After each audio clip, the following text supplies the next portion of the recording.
इस वक्त आप आराम से बैठकर इस वीडियो को देख रहे हैं, मगर मैं आपको कहूं, आज जिस जगह पर आप अभी बैठे हो वो जमीन आज से करोड़ों साल पहले 8,500 डिग्री के तापमान से उबल रही थी, या जिस जगह पर आप बैठे हैं वो जगह लाखों सालों तक बर्फ से ढकी हुई थी। ये दोनों बातें सच हैं। इस 15 मिनट की वीडियो के अंदर आप पृथ्वी के 450 करोड़ साल के सफर को देखने वाले हैं। जिस जगह आज हमारा सौरमंडल है, वहाँ विभिन्न प्रकार की गैस और धूल के बादल हुआ करते थे। वैज्ञानिकों के मुताबिक इन धूल के बादलों से दूर एक तारा हुआ करता था। वक्त के साथ साथ उस तारे की ऊर्जा कम होने लगी, जिसके कारण उसके अंदर एक विशाल विस्फोट हुआ। विस्फोट की वजह से अंतरिक्ष की ये धूल एक दूसरे से दबने लगी।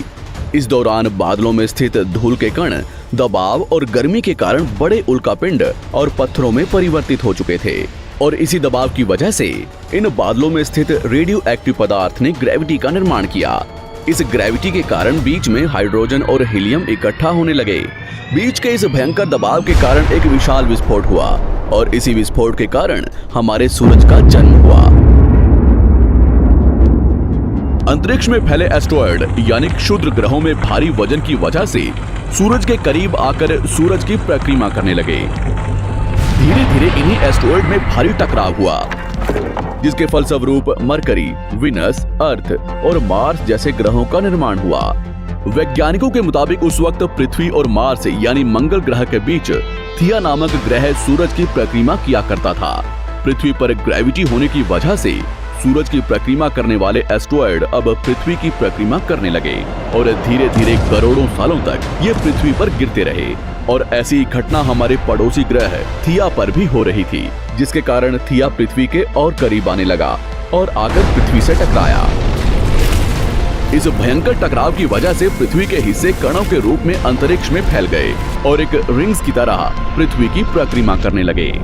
इन्हीं परिक्रमा करते हुए कणों में टकराव होने लगा, जिसके कारण हमारे चांद का निर्माण हुआ।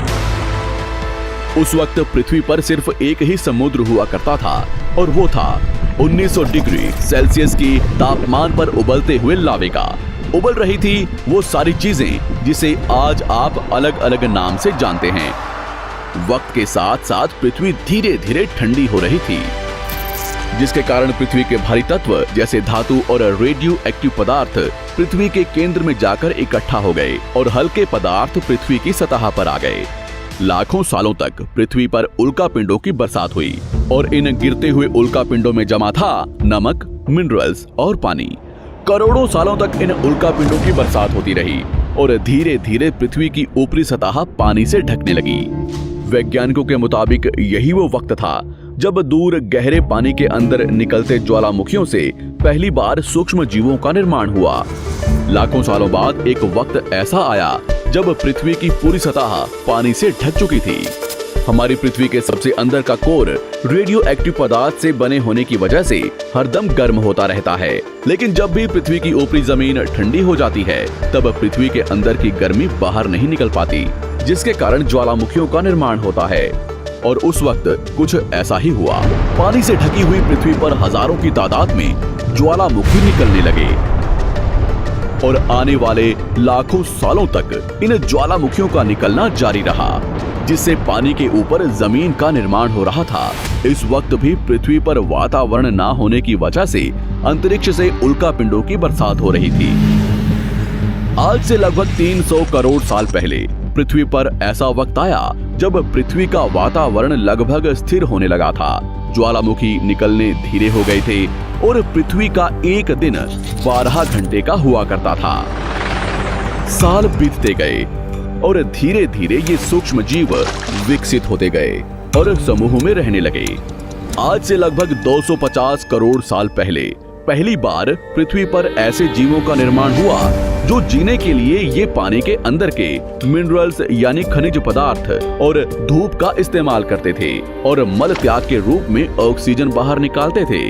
इस वक्त तक पृथ्वी पर ज्यादातर ज्वालामुखी निकलने बंद हो चुके थे, और इन माइक्रोबैक्टीरियाज की वजह से वातावरण में ऑक्सीजन की मात्रा बढ़ रही थी। वातावरण में ऑक्सीजन बढ़ने की वजह से पृथ्वी का वायुमंडल बनना शुरू हुआ, और आने वाले हजारों सालों तक वातावरण में ऑक्सीजन की मात्रा बढ़ती रही।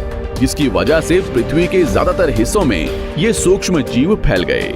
हजारों सालों बाद एक वक्त ऐसा आया जब पृथ्वी में ज्यादा ऑक्सीजन बढ़ने के कारण ये सूक्ष्म जीव मरने शुरू हो गए। उस वक्त तक पृथ्वी का वातावरण ठंडा होने के साथ साथ ऑक्सीजन से भी भर चुका था, जिसके कारण जमीन और वातावरण में स्थित आयरन यानी लोहे के मिनरल्स पानी में स्थित ऑक्सीजन से रिएक्ट होने लगे। और एक वक्त ऐसा आया जब पृथ्वी की जमीन आज के मार्स के जैसे लाल हो चुकी थी। वक्त बीतने के साथ साथ धरती की टेक्टोनिक प्लेट्स में दरार होने लगी, जिसके कारण पृथ्वी के अंदर का लावा जमीन की तरह कई लाखों सालों तक खुला उबलता रहा। और यही वो कारण था जिसके कारण पृथ्वी के वातावरण में कार्बन डाइऑक्साइड की मात्रा बहुत बढ़ गई और पृथ्वी पर एसिड की वर्षा शुरू हो गई। एसिड रेन की वजह से पृथ्वी का तापमान घटने लगा और तापमान इतना घटा कि पृथ्वी के ऊपर स्थित पानी बर्फ में परिवर्तित होने लगा। पृथ्वी पर पहली बार भयंकर आइस एज आया। इस वक्त पूरी पृथ्वी सफेद बर्फ से ढक चुकी थी।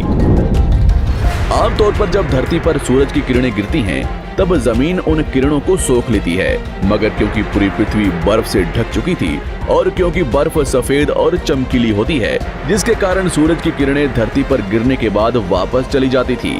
इसी कारण से पृथ्वी कई लाखों सालों तक बर्फ से ढकी रही, मगर फिर से पृथ्वी के अंदर स्थित गर्मी ज्वालामुखी के रूप में निकलना शुरू हो गई और इन ज्वालामुखियों से निकलने वाली गर्मी ने बर्फ को पिघलाना शुरू कर दिया। इसी बीच पृथ्वी की गहराई में बचे कुछ सूक्ष्म जीव धीरे धीरे बदल रहे थे और अब वो ऑक्सीजन को अपने शरीर को बड़ा और जटिल बनाने के लिए इस्तेमाल करने लगे थे। इस बीच पानी में अलग से भी छोटे समुद्री पौधे निकलने शुरू हो चुके थे। बाहर जैसे जैसे ज्वालामुखी निकल रहे थे, वैसे वैसे वातावरण कार्बन डाइऑक्साइड की वजह से गर्म हो रहा था। वक्त के साथ साथ बर्फ तो पिघलने लगी, मगर धरती पर फिर से एसिड की वर्षा शुरू हो गई, जिसके कारण फिर पृथ्वी ठंडी होने लगी और फिर पृथ्वी की ज्यादातर सतह बर्फ से ढक गई। ऐसा बार बार कई हजारों सालों तक होता रहा और इसी कारण से अब समुद्री जीव धीरे धीरे वातावरण के हिसाब से विकसित हो रहे थे। इस बीच कई सारे जीव और समुद्री जंगल्स विलुप्त हो गए, मगर जो बच गए वो धीरे धीरे पृथ्वी के बदलते तापमान के हिसाब से ढलते गए और अब हजारों सालों बाद समुद्री पेड़ बर्फ की वजह से पूरी तरह से मरते या सूखते नहीं थे। अब सूक्ष्म जीव समुद्री जीव बन चुके थे। जब फिर से ज्वालामुखियों ने पृथ्वी की बर्फ को पिघलाना शुरू किया, तब ये समुद्री पेड़ जल्दी विकसित होकर फैल गए। धीरे धीरे वातावरण में ऑक्सीजन की मात्रा बढ़ने लगी और पृथ्वी पर होने वाली एसिड की वर्षा कम होने लगी। वातावरण में ऑक्सीजन आने की वजह से पृथ्वी की ओजोन लेयर्स मोटी होने लगी और आज से लगभग 47 करोड़ साल पहले पृथ्वी की ऊपरी सतह पर पहली बार मोसोस नामक प्लांट उगना शुरू हुआ। वक्त के साथ साथ जमीन पर अलग अलग प्रकार के पौधे और पेड़ उगना शुरू हुए। एक वक्त ऐसा आया जब जमीन के पेड़ों की लंबाई लगभग 80 से 100 फीट जितनी या आज के 5 से 6 मंजिला बिल्डिंग जितनी ऊंची हो चुकी थी। ये वो वक्त था जब समुद्री जानवर समुद्र से बाहर निकल रहे थे और जमीनी जानवरों में परिवर्तित हो रहे थे। धरती की ज्यादातर जमीन एक जगह इकट्ठी हो चुकी थी, जिसे आज हम पैंजिया महाद्वीप के नाम से जानते हैं। पृथ्वी का वातावरण और तापमान लगभग स्थिर हो चुका था और अब करीब 21 से 23 घंटे का दिन हुआ करता था। अब समुद्री जीव पानी से बाहर रहने लगे थे और वातावरण के हिसाब से उनके शरीर का रंग रूप बदल रहा था। धीरे धीरे ये जमीनी जानवर डायनासोर्स में परिवर्तित हो गए। जिन डायनासोर्स ने पेड़ पौधे खाने शुरू कर दिए, उनका शरीर लंबा और विशाल रूप से विकसित होने लगा। कुछ डायनासोर्स शिकार किया करते थे, जिसके कारण वे छोटे और तेज होते चले गए।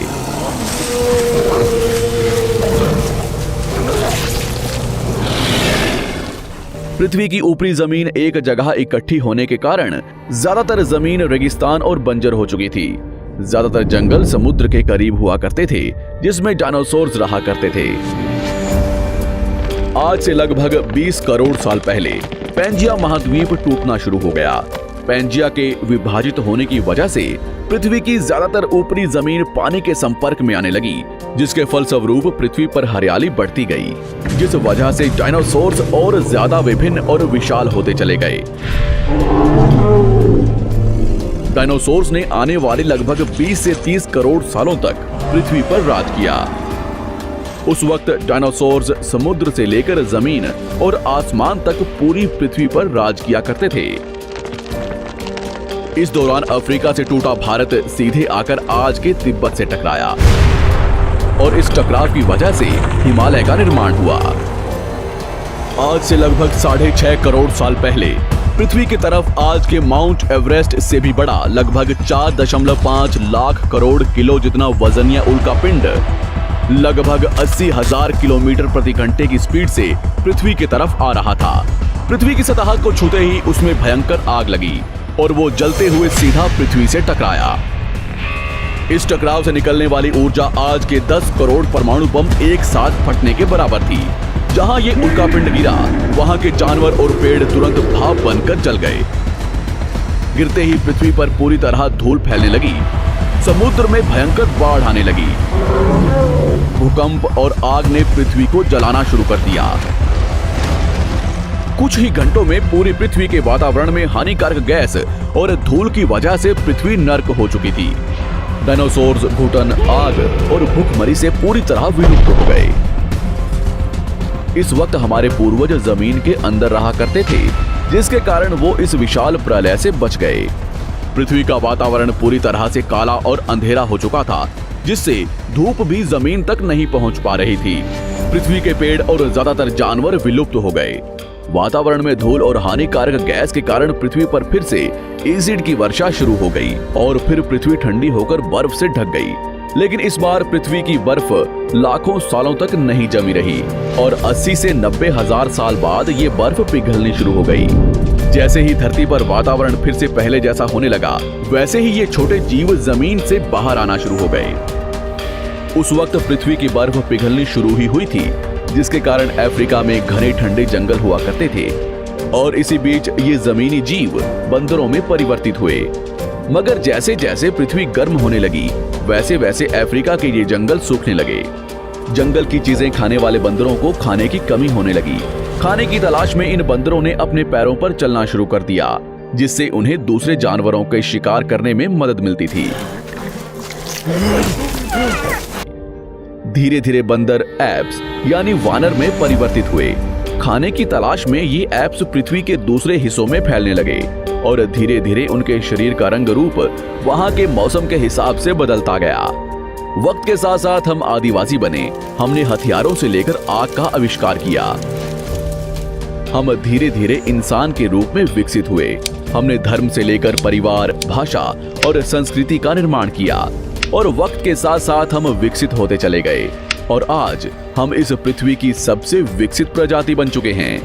पृथ्वी को आज के जैसे बनने में लगभग 450 करोड़ साल का वक्त लगा है और हमें एक छोटे जमीन में रहने वाले जानवर से इंसान बनने में कई लाखों सालों का। मगर हमने इन 100 सालों में जितना पृथ्वी को गंदा और तबाह किया है, उतना आज तक किसी भी प्रजाति ने नहीं किया होगा। हम फिर से धरती को गर्म कर रहे हैं और कार्बन डाइऑक्साइड की मात्रा बढ़ा रहे हैं। वैज्ञानिकों का मानना है कि पृथ्वी पर फिर से विशाल परिवर्तन होने वाला है। भविष्य में पृथ्वी कैसी होगी, जानेंगे हमारी अगली वीडियो में।